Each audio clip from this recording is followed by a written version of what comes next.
Hi! After spending time gaining insights, it's time to start creating new ideas. And the next phase is the ideation phase.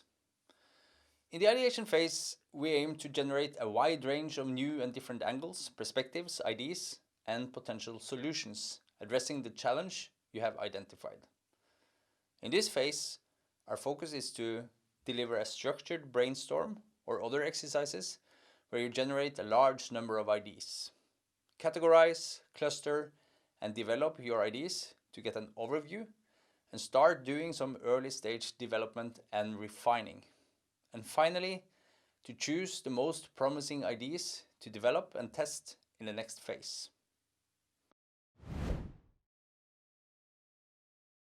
Creativity does not thrive best in chaos, and effective creative processes are relatively structured. There are literally thousands of different ideation techniques out there, and sometimes it feels like the biggest problem is to choose the right tool. But your ideation activity's goal is not to find all the different imaginable angles or even the single best idea, but to broaden your perspectives and discover many new ways to solve the problem. A general rule during an ideation process is not to be critical or judgmental too early. Instead, it would be best to focus on coming up with as many ideas as possible without considering or valuing them too much. Remember to facilitate an inclusive process where everyone's ideas and thoughts are heard, not only the ones of the loudest speakers. In the ideation phase, there is great value in engaging with your users, your stakeholders, and key people of your organization. This way, you can uphold the principle of human-centered processes and ensure ideas that aim to address the needs of real people. This will also give you more robust and sustainable solutions. And remember, great ideas can also come from outside of your own environment.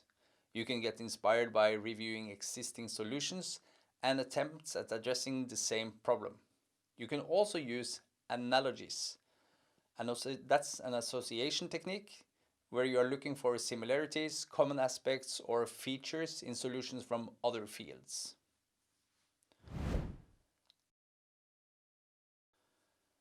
After generating a great number of ideas, you need to tweak, categorize, combine, and develop them further.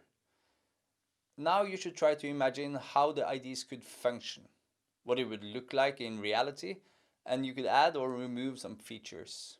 Depending on the context, keep frugality in mind to reduce the complexity and the potential cost of your solution. Reflect on what features are necessary and what is just nice to have. Keep it great, but simple.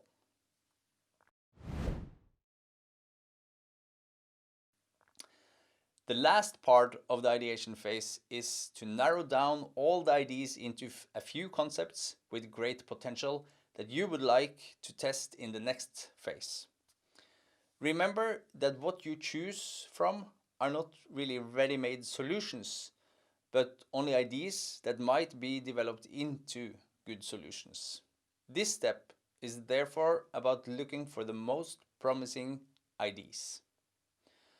When selecting the ideas, it is wise to have a few criteria that can guide your decisions in a more knowledge-based manner and avoid making decisions based only on intuition, serendipity, or positive bias for certain ideas. You should choose the ideas best suited to solve the problem. And in this phase, it is important to keep certain things in mind. We are often drawn to solutions based on our existing knowledge and experience. And to go outside of that can be met with resistance. A well-planned and facilitated ideation process can help push your thinking outside of what is already given. Generate a large number of ideas. Your first ideas are often not the most innovative. There is no such thing as a bad idea.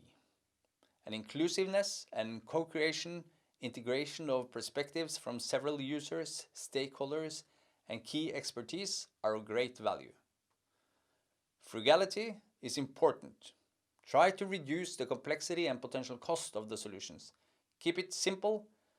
And finally, and maybe most importantly, don't lose sight of the original problem and the value you want to create.